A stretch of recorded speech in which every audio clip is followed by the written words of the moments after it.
Namo tassa bhagavato arahato samma sambuddhassa. Namo tassa bhagavato arahato samma sambuddhassa. Namo tassa bhagavato arahato samma sambuddhassa. Buddhang dhammang sanghang namasami. Okay, so welcome back for even more sutta readings. Just to remind you very briefly what we are, where we're at and what is happening here. Basically, I'm talking here about the path of purification, similar to the title of that famous work, the Visuddhimagga, and that we saw in the first sutta, the soil removal, the gradual purification of a person. And so far we have looked at the purification through body and speech, the beginning of the path, and now what we're looking at is the purification of the mind. So all of the things that we're doing now are basically techniques and ways of purifying the mind, and this is how the Buddha described how this purification comes about.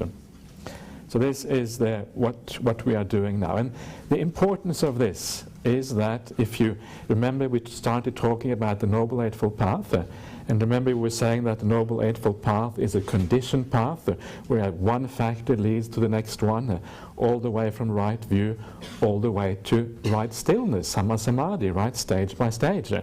So the factor we're on now is right effort, samma vayama or samma padana, right effort. The factor which comes after right effort is sammasati. Now sammasati is really all about meditation practice. Sammasati, that is where anapanasati comes, that's where all the important meditation techniques come at that point. So what we're doing here is we're building up to meditation, we're building up to sammasati.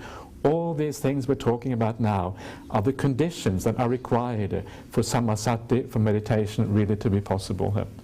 So if you find that you're having trouble in your meditation, some people complain about the mind wandering, and this is always the case. It's a very, very common problem. So don't, you're in very good company if you have a wandering mind.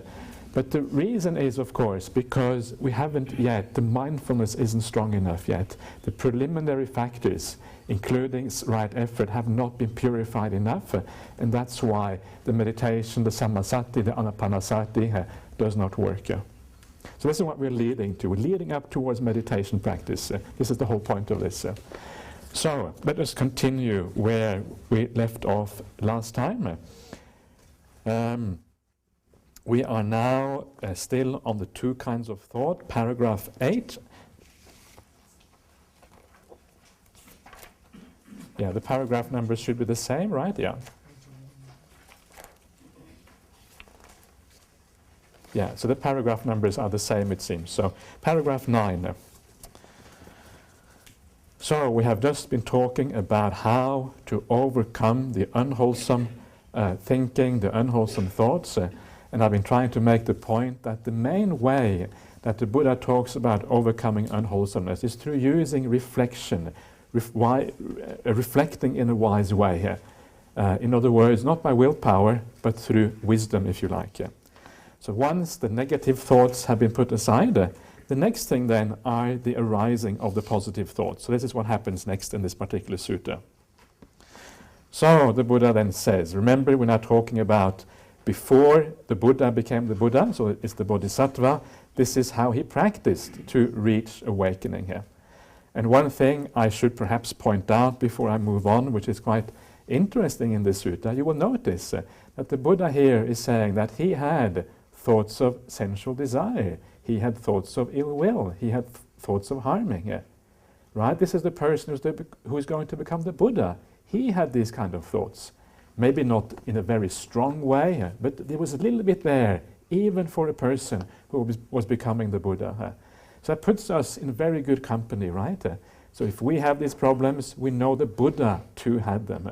And in a sense, that's a very nice thing to know, because it means that there is a potential, a possibility for all of us to make good progress on this path. Okay, so let us now see what he says about the other side of this, of the thinking business. As I abided thus, diligent, ardent and resolute, or heedful and energetic, if you like, a thought of renunciation arose in me. I understood thus, this thought of renunciation has arisen in me. This does not lead to my own affliction or to others' affliction or to the affliction of both. It aids wisdom, does not cause difficulties, and leads to nibbana. If I think and ponder upon this thought even for a night, even for a day, even for a night and day, I see nothing to fear from it. But with excessive thinking and pondering, I might tire my body. And when the body is tired, the mind becomes disturbed. And when the mind is disturbed, it is far from stillness, samadhi. So I steadied my mind internally, quieted it, brought it to singleness, and stilled it. Why is that? So that my mind should not be disturbed. Okay, so here we have the good thinking, the thought of renunciation, and in the next two paragraphs you have the thought of non-ill will and the thought of non-harming or non-cruelty, as it says here. So first of all, what does it mean by a thought of renunciation? What does that actually mean? It's not very clear, is it? What actually is it? And remember, renunciation here is the opposite of desire, right? So it's like a thought of letting things go, a thought of not wanting to be involved, a thought of not desiring, saying, I am content with what I have, this is sufficient. Thought of contentment, non-desire. Contentment is part of that, right? So that is basically what is meant here. You renounce desire. You don't desire sensual pleasures. It's going the opposite way of sensual pleasures. That's essentially what it is saying here. So this thought of non-sensuality, if you like, non-desire, of renunciation arose in him. And then he understands that this has arisen and it does not lead to one's own affliction, to others' affliction or the affliction of both. So this is the opposite of what we had before. This thought is not dangerous. It has future good results, right? It leads to positive things, precisely because it doesn't have the negative side effects of sensual pleasures, as we saw before. It aids wisdom. Panya vuddhika. Buddha means to grow or to increase. Literally, it increases wisdom. So again, wisdom to me has always been like the pinnacle of spiritual qualities. Wisdom is such a beautiful thing. It's something which speaks directly to me. If there's anything I want to be in the world, it's wise. And I assume many of you probably feel in the same way. So if it aids wisdom, wow, it must be very beautiful. It does not cause difficulties. There's no pain associated with renunciation. If you renounce in the right way, there's no trouble with that, and it leads to nibbana. And then he says, even if I think and ponder upon this thought, even for a night, even for a day, even for a night and day, I see nothing to fear from it. It doesn't have any bad results. It only has good results, right? But with excessive thinking and pondering, I might tire my body. And when the body is tired, the mind is disturbed. And then it is far from stillness. So the problem here is that even thinking, even if you have a right thought, and this here of course relates also very closely to Samma Sankappa, the second factor of the Noble Eightfold Path, which sometimes is translated as right thought. Right intention is probably better, but sometimes right thought is used. So even though you have right thought, even that is not good enough according to Buddhism. It doesn't cause any bad karma, it causes only good results in the future, but it still has deficiencies. Eventually you get tired. If the mind is always running around, if you had a long day always thinking, you get tired after a while. So thinking tires you. And because thinking tires you, if you want to energize the mind, and it's the energetic mind that we're looking for, because it is the mind with energy, which has sati, which also has bliss in it, that is the mind which has the power to have deep insights. And that is eventually what we're looking for in Buddhism, deep insights. So the tired mind is not good for us. We need the energetic mind. And to do that, you have to still even the positive thoughts. And that is what it's talking about here. A small point for those who are interested in Pali and small points of the Dhamma, it says here that the body becomes tired, which is a bit strange, right? You think a lot, and it says the body becomes tired. Why is that? Well, I think it is true that the body does actually become tired if you think a lot, but of course it also means the mind, right? It doesn't just mean the body. If you think a lot, the mind also becomes tired. So what we are seeing here, we're seeing this ambiguous use of the word body again. This is kaya in Pali. This ambiguous use we talked about before. What does body actually mean? And often it is just a reference to the personality, to the person. And it can refer to almost any mental factor and physical factor of the person. In this case, it might refer, for example, to the sankhara, the volition, because thinking always takes a lot of volition, it takes a lot of activity of the will. So the will becomes tired after a while. You can't will it anymore.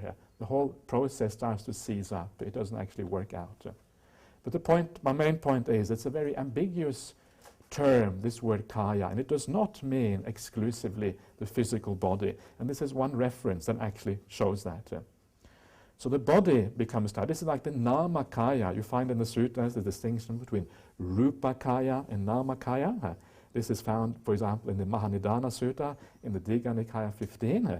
And the rupa kaya is the physical body, right? Rupa is form, rupa kaya, the conglomeration of form. And then you have the nama kaya. The nama are the mental factors. So these are the conglomeration of mental factors. So the body becomes tired, which includes the mind. And when that is the case, or at least certain mental factors, then the mind, the chitta, is disturbed. Here the chitta might refer perhaps to consciousness and some of the things that go together with consciousness. And then when the mind is disturbed, tired perhaps, then you cannot have samadhi, you cannot have stillness. So, and this is then what the Buddha does, because he recognizes this problem. He recognizes that once you have come to the point where you have good thoughts in the mind, then the next step is to still the mind in samadhi. And this is what he does here. He brings it, internally steadied the mind, quieted it, brought it to singleness. Singleness is here ekodi bhuta, probably ekodi hoti or something like that, and concentrated it, samadhiyati probably here. So these are all terms that usually refer to the jhanas, or the deep states of samadhi here. So that shows you how the path works. You can see all the way here to samadhi.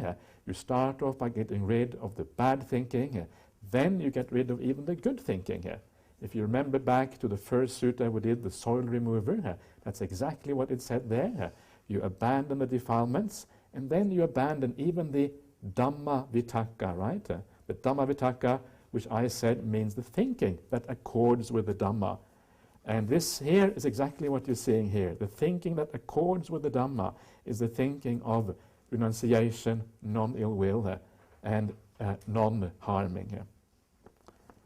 And then the mind becomes concentrated. So you can see the same pattern in sutta after sutta. The same pattern repeats itself, but phrased slightly differently here. And every time it's phrased differently, it broadens your view. It expands your understanding of what actually is happening here. So I will not read the next sections of this sutta, because the next sections are all about the jhanas and then also about awakening. And I think it's too early to get into that. We will get into that later on this retreat. But what I would like to do is just to read the similes. There's some nice similes towards the end. So if you go to paragraph 25 of this sutta,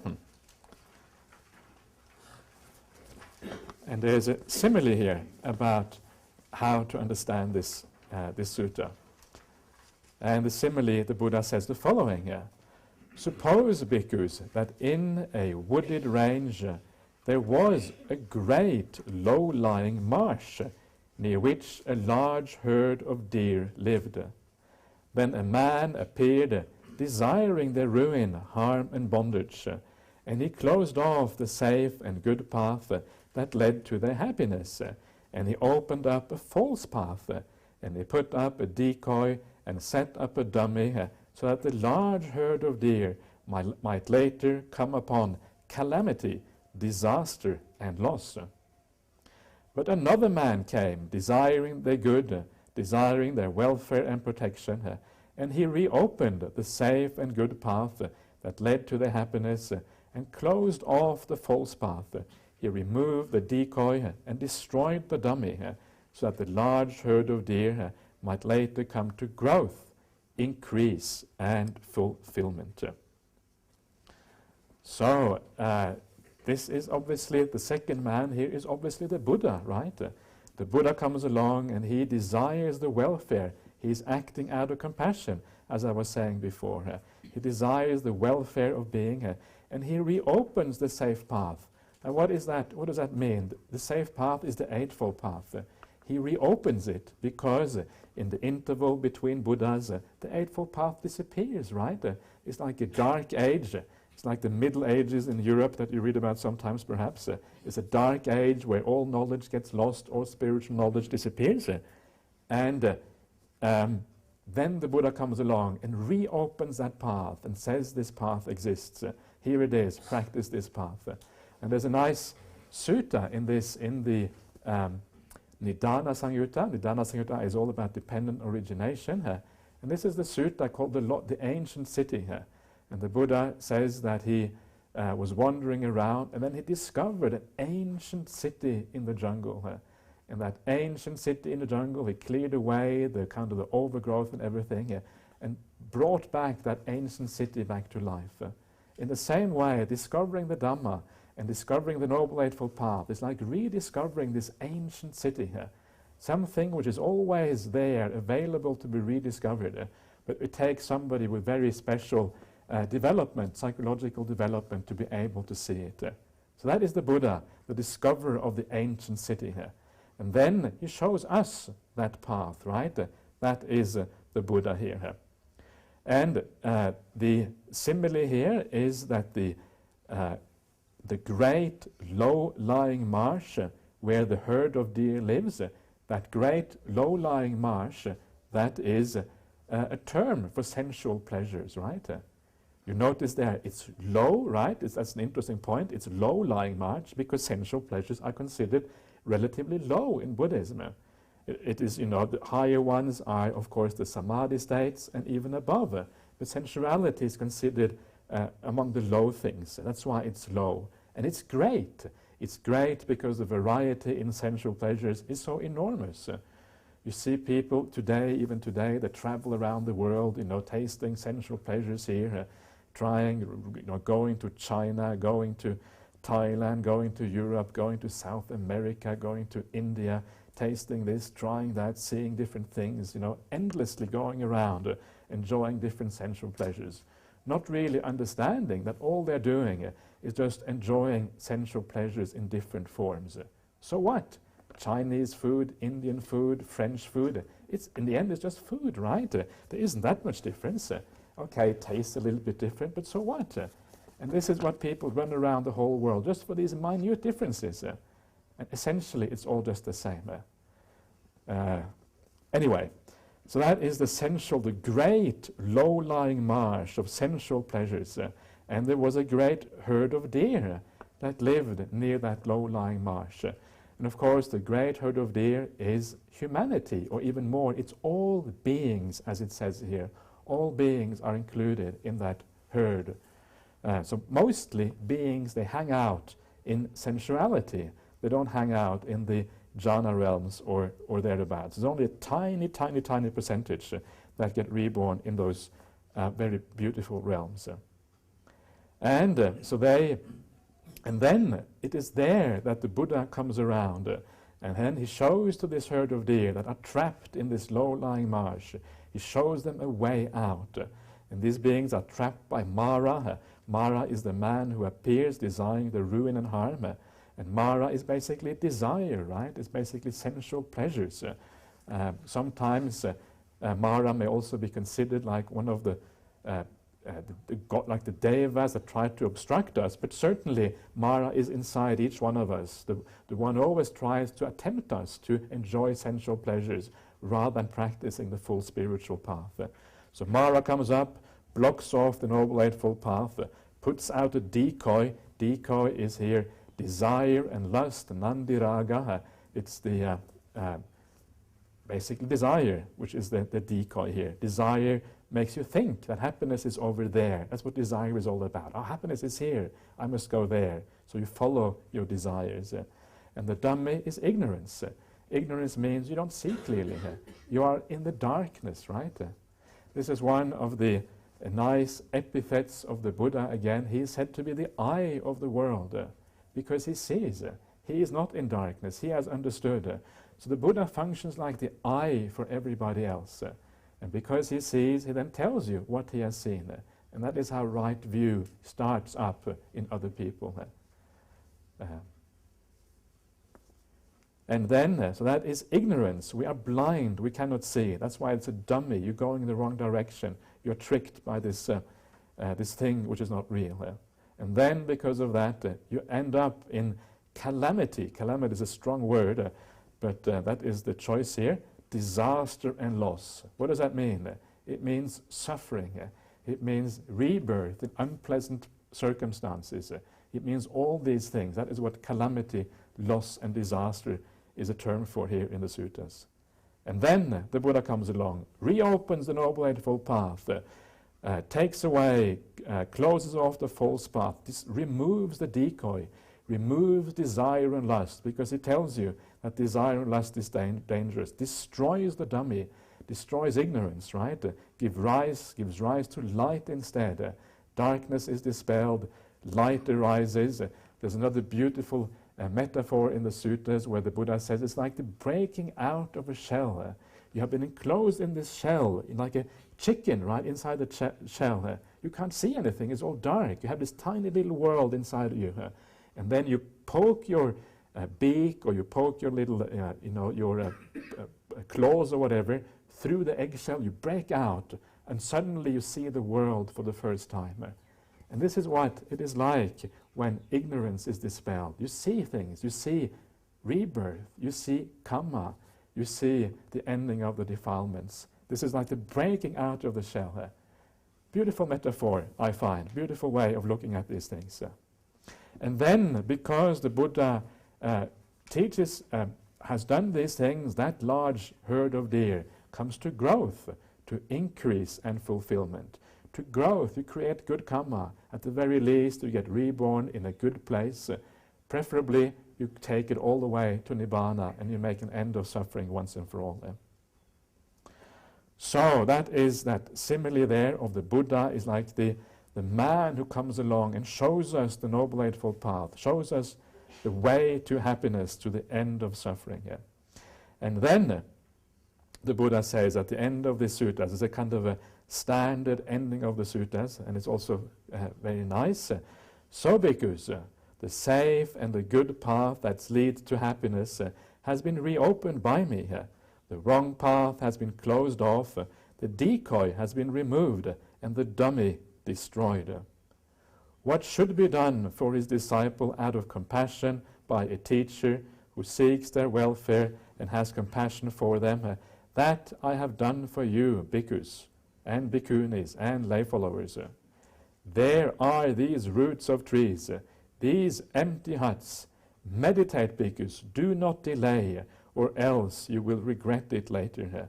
This is our instruction to you. So, don't delay. This is your chance. One of the problems in meditation often is that we often tend to think about the future, right? Things that come up later on, or perhaps the past, as if, as if there's something to be done in the future. But the future is always so uncertain. We have no idea what's going to happen. Now is the opportunity. Now we have the chance. We don't know when the chance will come back. Just think a little bit like that. It helps mindfulness to arise. It helps you to appreciate the opportunity you have now. Who knows tomorrow? Anything can happen overnight. I'm always surprised at how suddenly I find myself in a new situation. It may not be unconducive to meditation, but it's always new. Things are always changing in unpredictable ways. We can die at any time, right? It's not frightening, it's just reality here. We can die at any time. If you have made a safe life for yourself by doing good, death is not really that frightening. but it can happen, and who knows what's going to happen after you die. Now is the chance. Don't regret it later. This is the opportunity here. Make this real. Meditate. Jayata bhikkhave. Jayata, the word for meditation here, is a form which is similar to the word jhana. It's the verb form of jhana. So jhana means like meditate. If jhana means meditation, then jayati means to meditate. So you can see there what that actually means. It doesn't just mean any kind of meditation. It means a very specific type of meditation. Either it means jhana itself, or perhaps it leads the sort of meditation that leads to jhana. In other words, it's about samatha and samadhi. That's essentially the sort of thing you do when you go to the roots of the trees and you go to the empty huts to practice in this way. There are these roots of trees, these empty huts. That's where you practice deep samadhi. Okay, anyway, so that is that sutta. I don't know if I will come back to it later on. I think we have used most of the interesting points there. So now I want to move on to the next sutta, and I want to continue on this theme about how to remove the defilements. And this next sutta is also about that, and it gives a slightly different angle on how to remove the bad, the unwholesome kind of thoughts. The removal of distracting thoughts is not a very good, the Pali is vitaka santana, yes, it's similar to that, but actually the content of the sutta is not about removing distracting thoughts, it's about removing unwholesome thoughts. Anyway, so let's see how this sutta goes. Thus have I heard, on one occasion the Blessed One was living at Savatthi in Jeta's Grove, Anathapindika's park. There he addressed the bhikkhus thus, "Bhikkhus, Venerable Sir," they replied, and the Blessed One said this, "Bhikkhus, when a bhikkhu is pursuing the higher mind, from time to time he should give attention to 5 signs." What are the 5? So again here, pursuing the higher mind, the adhicitta, is again a word for samadhi. So anyone who is pursuing samadhi, pursuing jhanas, pursuing these things, should practice in this way here. So this is what we're all moving towards, right? It's the end of the Noble Eightfold Path, the samadhi. So all of this is moving in that direction here. He should give attention to 5 signs. There are 5 nimittas. In this case, it seems it's a strange word, use of that word, because in this case it really means like ways or methods of removing the bad thinking here. So I'm not sure exactly how that works with the word nimitta, but it's really not all that relevant.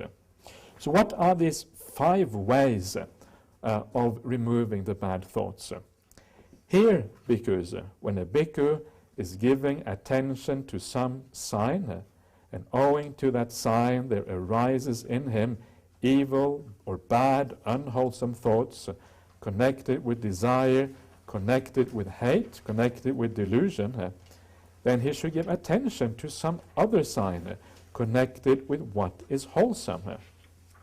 When he gives attention to some other sign connected with what is wholesome, then any bad, unwholesome thoughts connected with desire, connected with anger perhaps, connected with delusion, are abandoned in him and subside.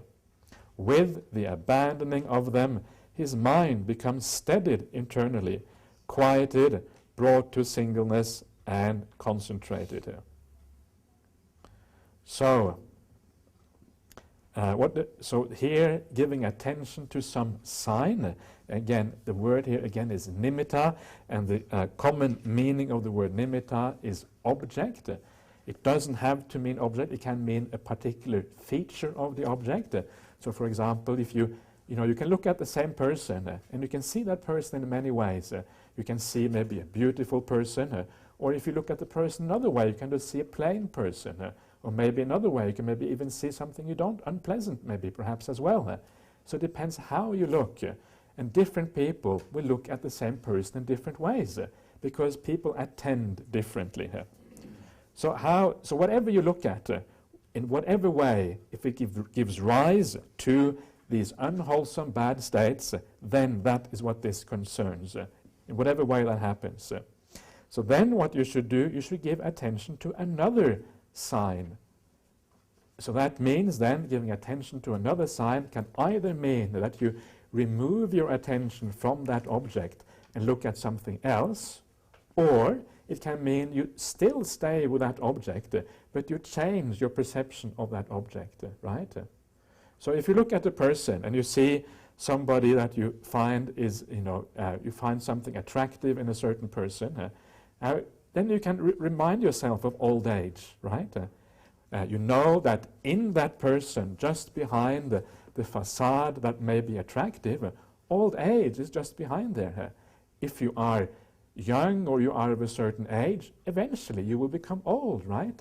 It's in there already. It's part of that person. So you just remind yourself of old age. You see the old age in there. And then the thing that you may find attractive often just disappears just like that. Because actually, that is just an illusion, the attraction. It's just now, but tomorrow, in a few years' time, it is gone. So was it really ever there?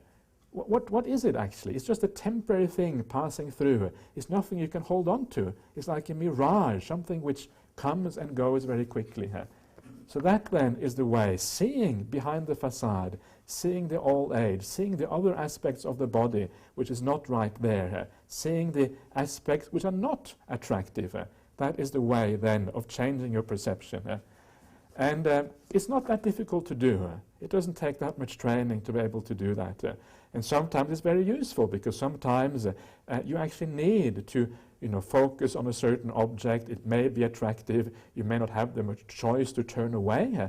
So then it's very useful to be able to look at that object in front of you in a different way. If you can turn away and that is enough to change the object, that of course is good as well, unless it then lingers in your mind, in which case it doesn't work.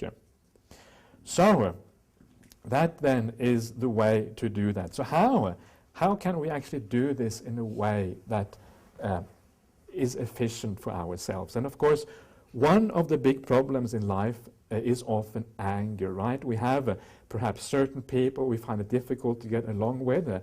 It's almost always like that. Certain people are very easy to get along with, some are more neutral, and sometimes you also have people that we find it hard, right? We find it difficult with. Sometimes I meet people who say, I don't have any enemies. I have no problems with anybody in the whole world. And what a wonderful thing that is. And all you can say to that is, sadhu, sadhu, sadhu.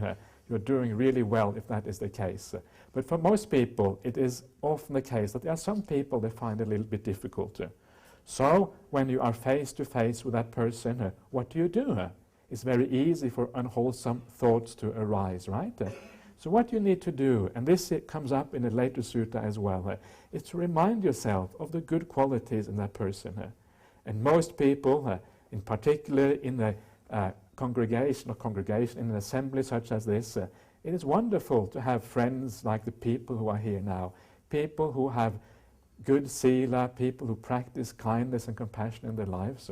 What a wonderful thing it is to have such kalyana mittas. So everybody here, if you find that somebody here irritates you a little bit because they make a noise when they shouldn't do, remind yourself, these are people with good hearts. These are people who do good things. What a wonderful thing it is to have people like that around you. Everyone here is worthy of so much respect because of their good character. So this is how you turn it around, right? You remember the other qualities in that person. And usually you find in your life, with most people it is like that. Most people have qualities in them that are beautiful, that are worthy of respect. So remember those qualities, build them up inside of yourself. And then next time you meet that person, you focus on that quality and you don't focus on the negative thing you don't like. And it's amazing how powerful that is. That little thing can be used again and again and again to dispel problems. And if sometimes there are people it is very difficult to find good qualities in, sometimes we find it very hard, maybe a few people who we cannot really see the good in them. Well, if that is the case, at the very least you can have compassion. Because a person, if that person really doesn't have any good qualities, well, surely they're going to cause enormous amounts of suffering for themselves, both here and now and also in the future. And then we can have compassion instead, right? So this is how you can transform a negative state into a positive state, simply by moving from the sign that gives rise to anger, that gives rise to desire. Instead of focusing on that sign, instead you focus on another sign which has the opposite quality. But it takes training, it takes practice. It's not something you can do straight away. You have to learn to focus on the other qualities of people. Then it starts to work. But it is a very powerful method. So that is the first method. And as always in the Buddhist suttas, these suttas are graduated. So if this method is first, it is likely to be the most powerful one. So this is the ideal method to use. Because not only does it stop the unwholesome thought, it actually brings up a wholesome thought in its place, right? So it's a very, very powerful thing.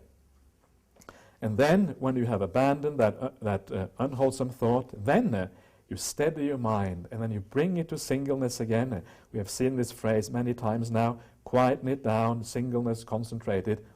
Again, this means samadhi. It refers to jhanas.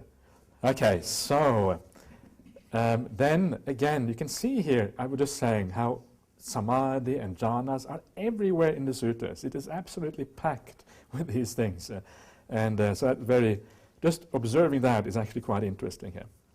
Anyway, so now comes the simile, and the simile says, just as a skilled carpenter or his apprentice might knock out, remove, and extract a coarse peg by means of a fine one, so too the bhikkhu goes through this process, and then when he gives attention to some other sign connected with what is wholesome, his mind becomes concentrated. He attains samadhi. So the coarse peg is the bad thought, the fine peg is obviously the beautiful thought, and you knock out the bad thought using the beautiful one. Okay, so if that, then we move on to the second method. So this is the most powerful method. Now we come to the second most powerful method. If while he is giving attention to some other sign connected with what is wholesome, in other words, if he's doing the method mentioned in number 1, there still arise in him bad, unwholesome thoughts connected with desire, with hate, or anger and delusion, then he should examine the danger in those thoughts. Thus, these thoughts are unwholesome. They are reprehensible, savajja, blameworthy. They result in suffering. When he examines the dangers in those thoughts, then any bad, unwholesome thought connected with desire, with anger and delusion are abandoned in him and subside. With the abandoning of them, his mind becomes steadied internally and attains to samadhi. So here it is the kind of a thing we were talking about before, how bad thoughts lead to suffering in the future, right? Just as we're talking about in the other sutta. So if you have built up that perception in yourself, if you really feel that you have a strong and deep knowledge inside of yourself that anger, harming, and also sensual desire lead to suffering in the future, if that perception is powerful, then again you can abandon these things quite easily, and snap, it just disappears. And then you can enter samadhi. I'm not going to go into more detail on how to do that, because I went into that in quite a lot of detail this morning. That's probably enough. And then you have the simile, very powerful simile here. Just as a man or a woman, young, youthful, and fond of adornments, would be horrified, humiliated, and disgusted if the carcass of a snake or a dog or a human being were hung around his or her neck. So too, you are horrified, disgusted, and humiliated when these unwholesome thoughts kind of get hung around your mind, right? So you see the danger in those thoughts, and then your mind becomes steadied inside, and then attain to samadhi. That's a strong image, isn't it? Imagine the idea of having a dead dog or a dead human being hanging around your neck, and maybe a few days dead already, smelling, disgusting, and whatever. It is a very strong image, and this tells you how bad. It gives you some sense of how bad these thoughts actually are. We don't normally think of our thinking in that way. When you get angry, normally you justify it. You say, I should be angry now. It's justified. This person behaved in the wrong way. This is the right time to be angry. It feels right? It's righteousness. But actually, the point, of course, is, and this is, if you think back to the Soil Remover Sutta, the Buddha explains there that the mind is like gold. The mind is something very beautiful. When the mind is purified, just like gold is purified, it's something very, very pleasant, happy, wonderful thing. Most wonderful thing you can have is a beautiful mind. And then you have this unwholesome thought, which destroys the beauty of that mind. So it actually is a very serious issue. It's not just, usually when the Buddha uses a simile like that, it has a reason behind it. It's not just kind of because it makes a strong point. It actually is probably likely to be very close to reality, true to reality. So because the mind is so beautiful when it is in samadhi, and then you have a thought of anger, you destroy that beauty just like that. So it is like having a dead human being hung around your neck. That's how bad, presumably, it is. So there you are. So, if you can, I don't know if you are able to kind of get your head around that, to sort of get some sense for why it is so strong. Of course, the deeper your meditation is, the more likely it is that you will have a sense for what is actually meant by this particular simile here. Anyway, this is about understanding the suffering in these thoughts, the danger in them. That's the second method. So that is the second most powerful method. If you cannot just change to a wholesome thought, then the second one is to consider the danger. If that doesn't work, we come to the third method. If, while he is examining the danger in those thoughts, there still arise in him bad, unwholesome thoughts connected with desire, anger, and delusion, then he should try to forget those thoughts. He should not give attention to them.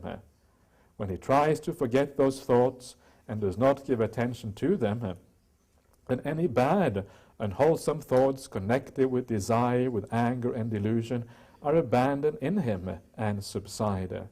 With the abandoning of them, his mind becomes unified, concentrated, and achieves to samadhi, to stillness. So this method here is basically just about not paying attention to the thought. Imagine you're sitting in meditation, you're watching the breath, and then some irritation comes into your mind, some irritation about something. Then instead of buying into that irritation, you just put your attention back on the breath and just stay with the breath, just ignoring that irritation, ignoring that thought.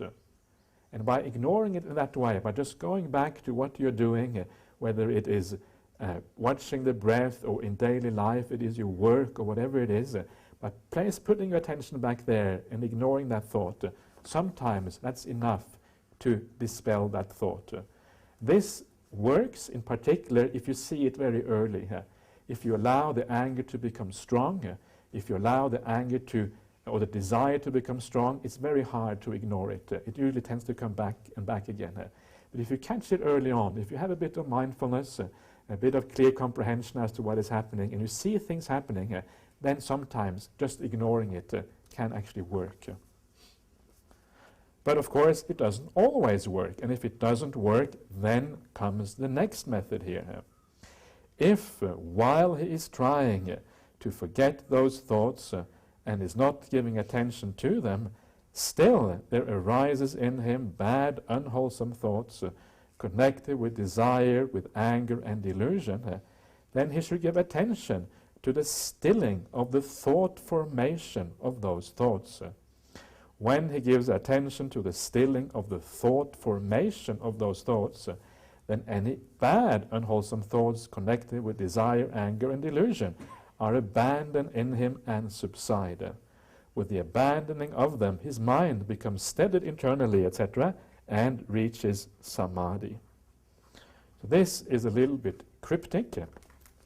What does it mean to give attention to the stilling of the thought formation?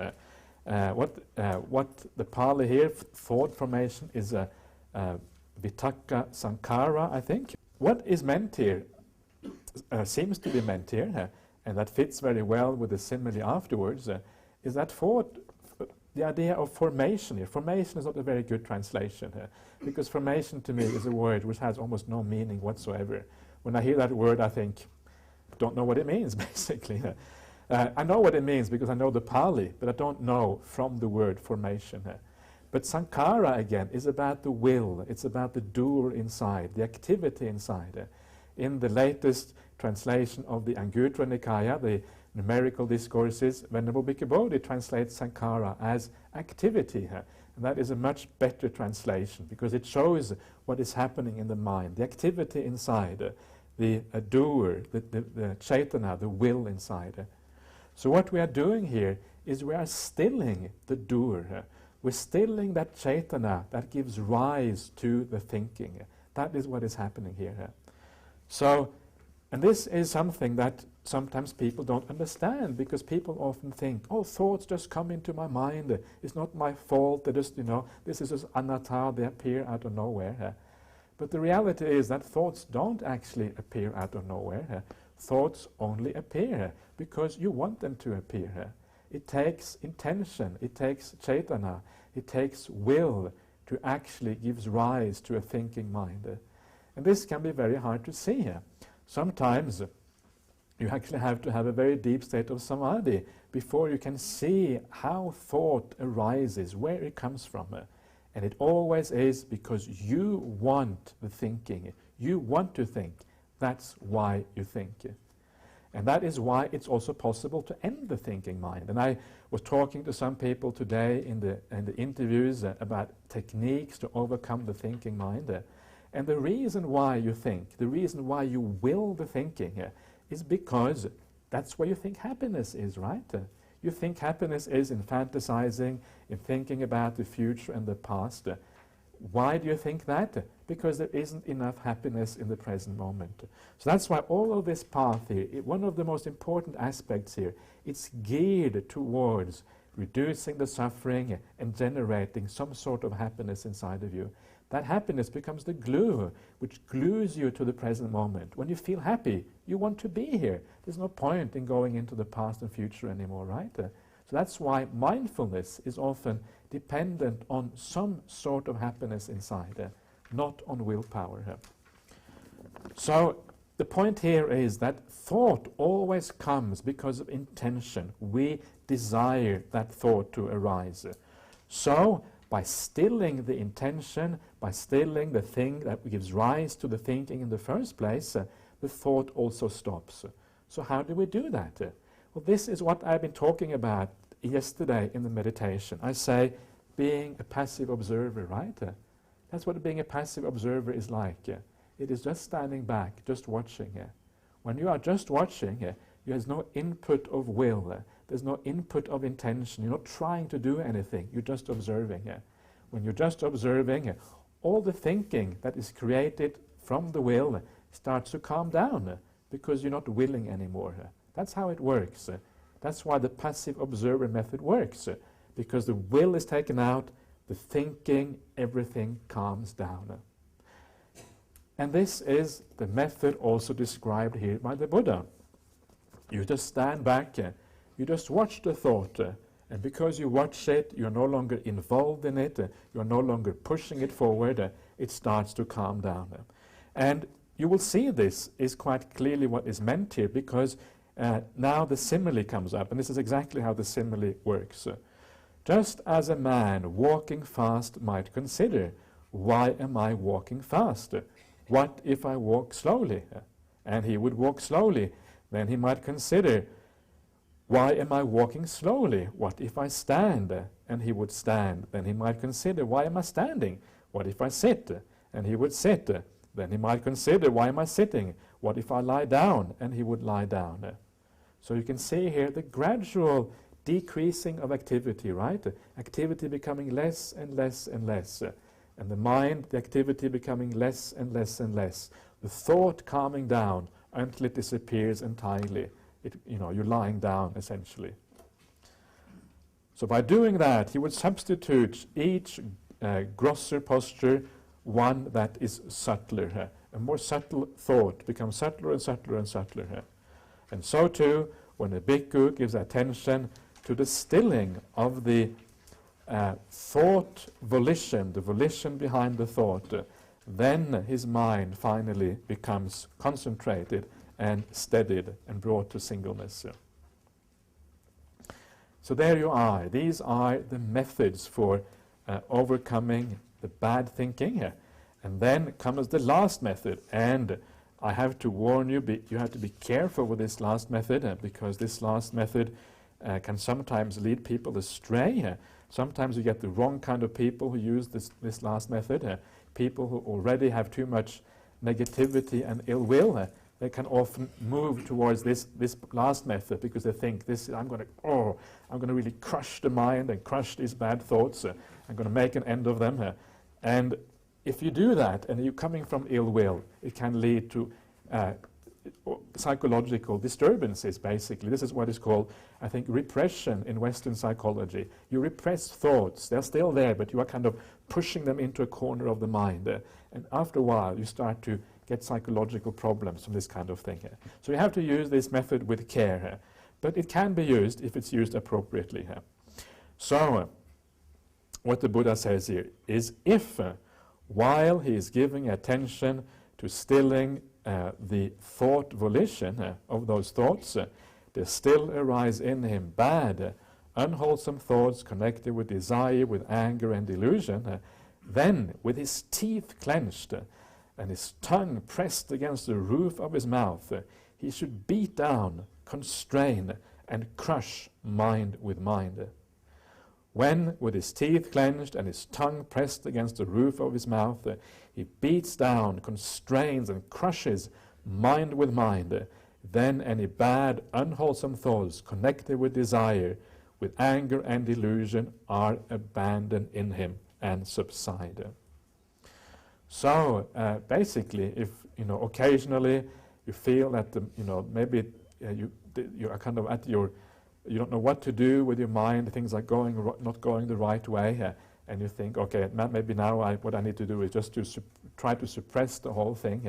And if you do it very occasionally when things are out of control, it might actually work. Or if you are in meditation, the mind is actually quite subtle, and you have maybe a persisting thought that comes up, sometimes you can just push it aside a little bit and see if that works.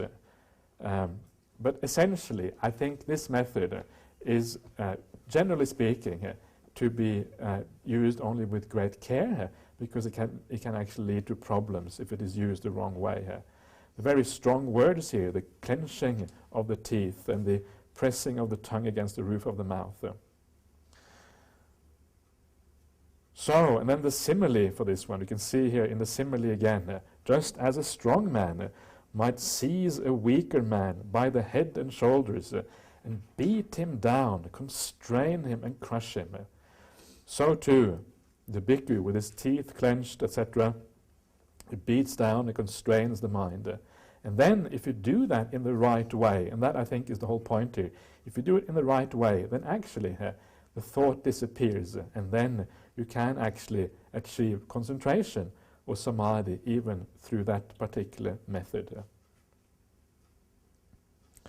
So there are other places in the suttas where the Buddha says that this particular practice of crushing mind with mind, I think this is in the Majjhima 36, the Mahasacchaka Sutta, where the Buddha talks about his life and about his austere practices before his enlightenment. He talks about this particular thing, crushing mind with mind. And then he says he realized that this didn't lead to awakening. So the point here is not that this leads to awakening. It's only a small little step that you use to enable the arising of samadhi. And if you use skillfully in this way, then it can be used. So then comes the conclusion of this particular sutta. Because when a bhikkhu is giving attention to some object, and owing to that object there arise in him bad, unwholesome thoughts connected with desire, with anger and delusion, then when he gives attention to some other sign connected with what is wholesome, any such bad, unwholesome thoughts are abandoned in him and subside, and with the abandoning of them he attains samadhi. When he examines the danger in those thoughts, when he tries to forget those thoughts and does not give attention to them, when he gives attention to the stilling of the thought activity or thought volition of those thoughts, when with his teeth clenched and his tongue pressed against the roof of the mouth, he constrains and beats down those thoughts, then when they are abandoned, then he again attains samadhi. This bhikkhu is called a bhikkhu who is a master of the courses of thought, the vitaka pata, I think.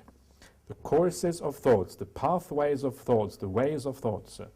He will think whatever thoughts he wishes to think, and he will not think any thought that he does not wish to think. And that, I think, is the end of the sutta. The last line there, I think, does not really belong there, because this is what the sutta is about. It's about attaining the higher mind, the samadhi, the jhanas. And that is what it said at the beginning of the sutta. And it's about understanding how to think in the right way. And in the Chinese version of the sutta, the Agama version, that last line, he has severed craving, etc., does not occur in the sutta. So I think that has somehow come into the Pali during oral transmission, but doesn't really fit here, because this is not how you sever craving, this is how you attain samadhi. That is what the Blessed One said. The bhikkhus were satisfied and delighted in the Blessed One's words. Okay, good timing. That's just, the hour is over, so let's stop for now and continue enjoying yourself on the retreat, and I'll be back here in about, an hour and a half. We can do a bit more guided meditation and things. So let us pay respect to the Buddha Dhamma Sangha together.